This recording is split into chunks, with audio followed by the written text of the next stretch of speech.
The long cold winter was gone at last. At first the cold nights went away slowly. Then, suddenly, the warm days of spring started to come. There was new life again in the earth. Things started to grow and come up. For the first time, green corn plants began to show. They pushed through the soil and could now be seen above the ground.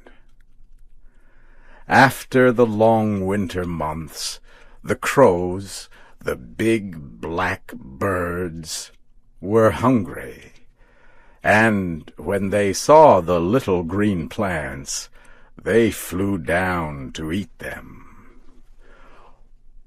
Old Mother Rigby tried to make the noisy and hungry birds go away.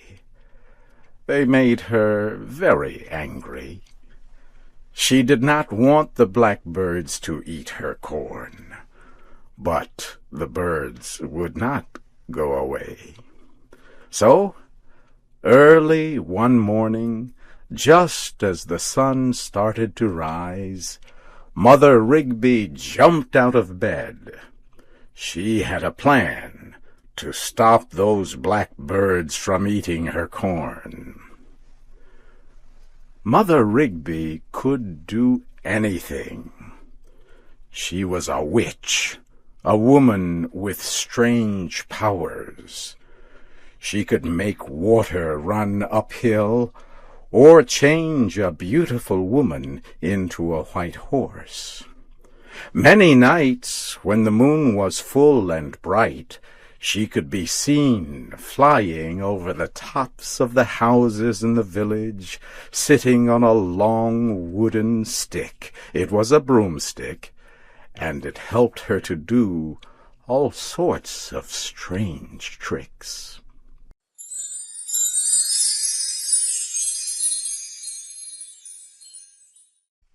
Mother Rigby ate a quick breakfast and then started to work on her broomstick. She was planning to make something that would look like a man. It would fill the birds with fear and scare them from eating her corn, the way most farmers protect themselves from those black, pesky birds. Mother Rigby worked quickly. She held her magic broomstick straight and then tied another piece of wood across it, and already it began to look like a man with arms. Then she made the head. She put a pumpkin, a vegetable the size of a football, on top of the broomstick. She made 2 small holes in the pumpkin for eyes, and made another cut lower down that looked just like a mouth. At last, there he was. He seemed ready to go to work for Mother Rigby, and stop those old birds from eating her corn. But Mother Rigby was not happy with what she made. She wanted to make her scarecrow look better and better, for she was a good worker. She made a purple coat, and put it around her scarecrow, and dressed it in white silk stockings. She covered him with false hair and an old hat, and in that hat she stuck the feather of a bird. She examined him closely and decided she liked him much better now, dressed up in a beautiful coat, with a fine feather on top of his hat, and she named him Feathertop. She looked at Feathertop and laughed with happiness. "He is a beauty," she thought. "Now what?" she thought, feeling troubled again. She felt that Feathertop looked too good to be a scarecrow. "He can do something better," she thought, "than just stand near the corn all summer and scare the crows." And she decided on another plan for Feathertop.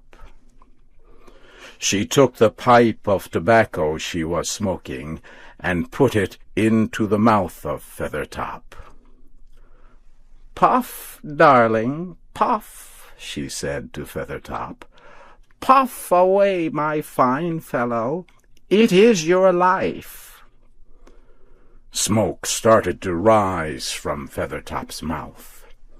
At first it was just a little smoke, but Feathertop worked hard, blowing and puffing, and more smoke came out of him.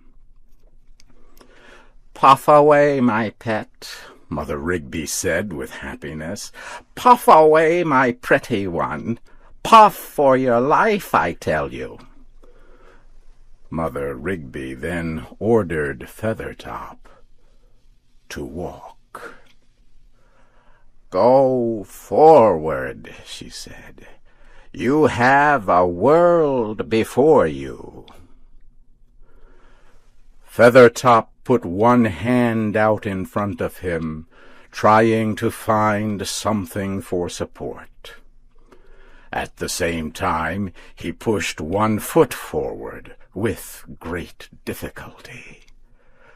But Mother Rigby shouted and ordered him on, and soon he began to go forward. Then she said, "You look like a man, and you walk like a man. Now I order you to talk like a man." Feathertop gasped, struggled, and at last said in a small whisper, "Mother, I want to speak, but I have no brain. What can I say?" "Ah, you can speak," Mother Rigby answered. "What shall you say? Have no fear. When you go out into the world, you will say 1,000 things, and say them 1,000 times, and saying them 1,000 times again and again, you still will be saying nothing. So just talk, babble like a bird. Certainly you have enough of a brain for that."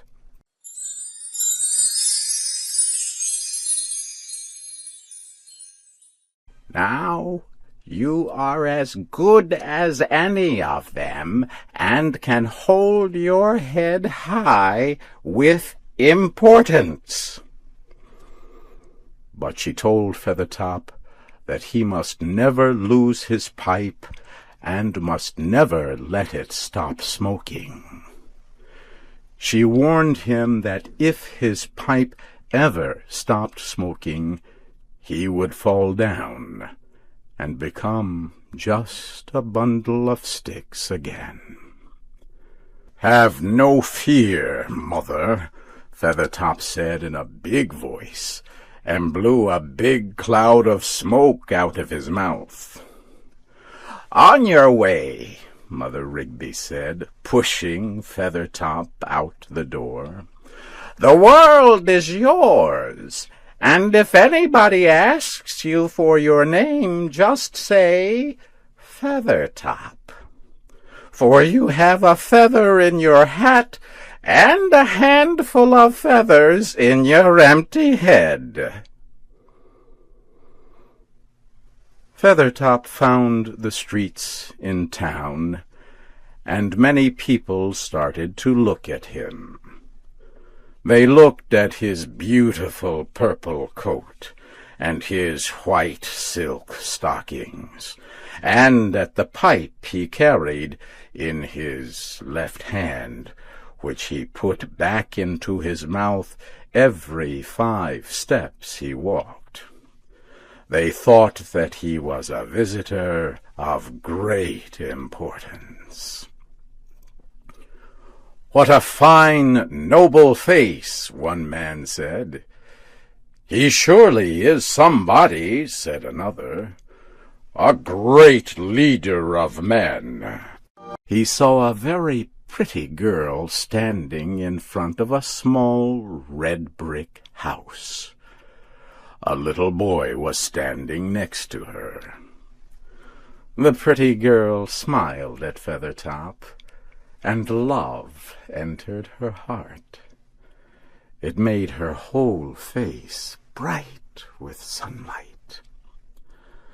Feathertop looked at her and had a feeling he never knew before. Suddenly, everything seemed a little different to him. The air was filled with a strange excitement.